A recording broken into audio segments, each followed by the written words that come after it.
India Willoughby, known for appearing on Loose Women and as the UK's first trans newsreader, has revealed she has been struggling with suicidal thoughts after receiving a torrent of abuse and even death threats on Twitter.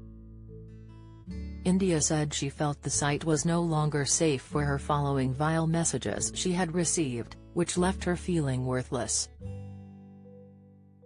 The TV personality, who has been open about the abuse she has received in the past, left Twitter last night, following a row regarding an advert for tampons, which she says prompted even more messages.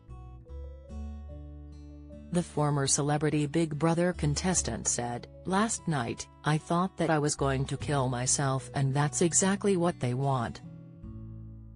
I feel worthless, nobody listens, nobody wants me to have a voice." Speaking to My London, India said, "I've just had enough. This week has been horrendous and it's quite clear that there's no protection for Elon Musk.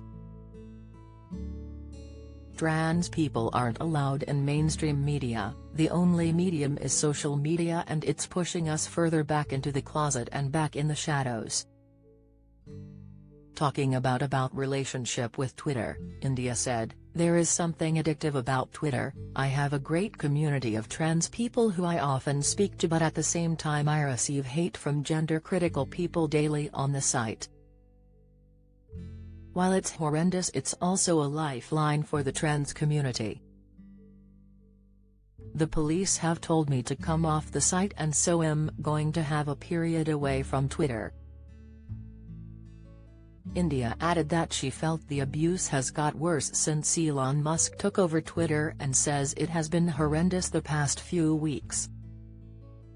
She said, "As I'm relatively well known, to some small degree people talk about the hate I receive as more people can see it, but this hatred is happening every day to trans people across the platform. Trans people's pain isn't recognized."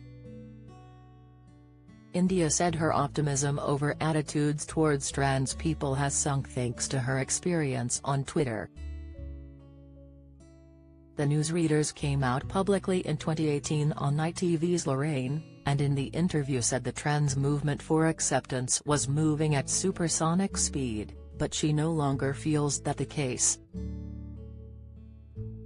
She said, "Back in 2018 I would go about my business, this wasn't a topic of public concern or scrutiny. The speed at which that has changed, I now look over my shoulder. It's depressing. Trans people have been dehumanized, and this comes down to the way that we are being treated." India added that trans people are being pushed further back into the shadows and presented as an illness or disease. Tragically, she added, "Britain has become a scary place and I'm really scared for my life. I take the death threats very seriously. If you're struggling and need to talk, the Samaritans operate a free helpline open 24/7 on 116 123. Alternatively, you can email joe@samaritans.org or visit their site to find your local branch."